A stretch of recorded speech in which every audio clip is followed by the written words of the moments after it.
Yo, what's going on, everybody in the YTBC and LDBC?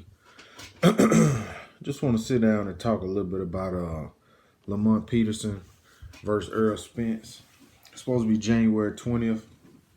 It's going to be a really good fight, hopefully. Also depends on what Peterson shows up for the fight. Spence is a monster at 147. We all know that. He's actually started out at 154. He came down to 147. Naturally big guy. Got a lot of power. Honestly, to me, fights a lot like Gennady Golovkin. Cuts off the ring, pressure fighter. He is a southpaw. Really good fighter. To me, he still has a lot to prove, but the win over Kell Brook was a really good win. It's not his fault that Kell Brook stepped up and took the Golovkin fight and got his eye broke. It's basically damaged goods after that fight. Lamont Peterson, very inactive. To my knowledge, I don't even think he had a fight in 2016. I think he fought twice in 2015 and once in 2017. Really inactive. Lamont Peterson really fights in two different styles. In the fight against Felix Diaz, he was a pressure fighter, power puncher. Against I always say this guy's name wrong. Evanescence, which was a really close fight. He fought that same way. He turned around and fought Danny Garcia. He used a lot more movement. I thought he won the Danny Garcia fight, but the judges didn't see it that way. If he would have actually sat down on a lot of his punches and threw more combinations, I think he could have won that fight easy. But he moved around, kind of used the lower playbook, move around, throw combos, get in and out. He ended up losing that fight. He also got stopped by Lucas Matisse. That was a fight where he tried to stay in the pocket, and he hooked with a hooker, and he got knocked out. So I'm not sure what Peterson is going to show up for this fight.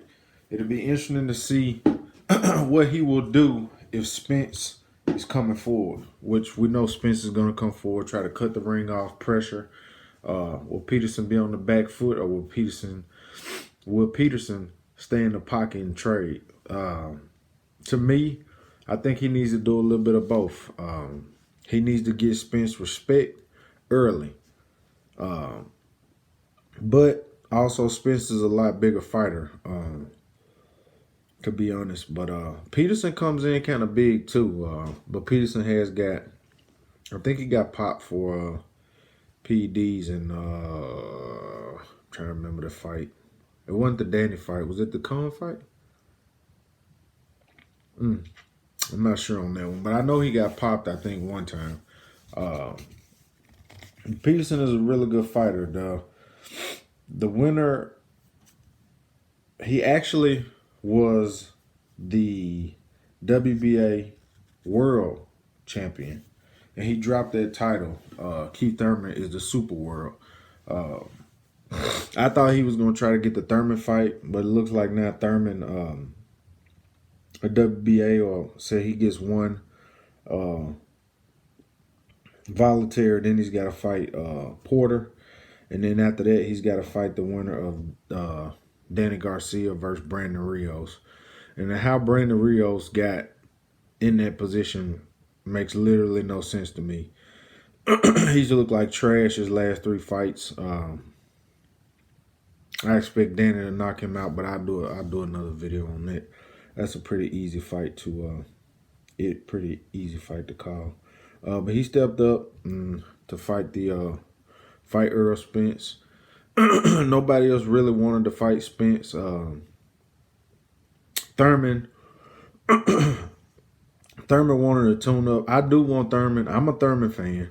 But I'm a boxing fan first. I did want Thurman to fight Spence after he got a tune-up. But I know how Kenny Porter and Sean Porter are. They will try to get they will try to get Thurman stripped. I'm sure of that because they've been waiting a long time for that fight. Now, after that fight, I think he should probably fight Earl Spence. So we can go ahead and get these belts unified and have an undisputed champion at 147. I'm tired of guys not fighting each other, all the politics and boxing. I want to see guys, square up, get in the ring and fight, especially if it's two Al Haymon fighters. That fight should be easy to make. I know they may want to drag it out some, Thurman coming out the injuries, but that fight should happen in 2018, but I'm not sure it will. But back to Spence Peterson. I got Spence winning the fight. I think Peterson can make it interesting. I saw Peterson too, man. He's rocking his huge beard. It'll be interesting to see if they make him cut that beard off. Some guys don't like to fight guys with big beards, and then some guys like Triple G, he wants a dude to keep that beard because he says it's a target. So it'd be interesting to see if they make him cut that beard off. But I got Spence, probably stoppage by a body shot. Give me 7, maybe around 7. But, Peterson is a really good fighter. And if Peterson comes in with the right game plan, which I'm sure Barry Hunter will have him, he'll have a really good game plan and he'll come in ready to fight. I could see Peterson making it a really interesting fight. But Spence, Spence is going to cut the ring off and pressure. And can Peterson take that punishment? Can he take the punishment? And Spence has been active. Peterson has not been active. That's another thing that I worry about for Keith Thurman. Inactivity. You're only fighting once a year, twice a year, most of the time once a year. Guys should be fighting 3 or 4 times a year in my eyes when they're young like that. Plenty of good fights out there, and a lot of these fights, these guys don't even get touched. Like Danny in this Brandon Rios fight, that should be easy work. But if Peterson comes in and just is a straight pressure fight, I'm not sure how that's going to work with Spence. He's going to have to mix it up. He's going to have to get in the phone booth, mix it up, and then get out. Mix it up, get out. And Spence is a southpaw, so it's going to be a really interesting fight. But I got Spence winning the fight, 7-round body shot stoppage. But hopefully it's a good fight. I think on that card they got Prince Charles coming back. It seems like it's a good card, starting all the way around. I mean, it's a good card all the way around. So we'll see. We'll see if Peterson can take Spence's power and pressure. Matisse made him stop, so we'll see. He's been very inactive, so ought to be a good fight. If you can, like the video, subscribe. I'm trying to do more videos, man. I'm going to have to work on this editing stuff, figure out how to do all that, man, try to grow this channel. I love talking boxing. If you don't mind, leave a comment who you think going to win the fight. Maybe we can rap about it in the comment section. I'm probably going to start doing some live streams soon during the fights and rap with everybody or whatever who online and who on YouTube and check it out and see how it go. I ain't never done one before, but I'm going to try to grow the channel, start trying to do more videos and be more active. I love boxing, man. I love talking boxing, so peace.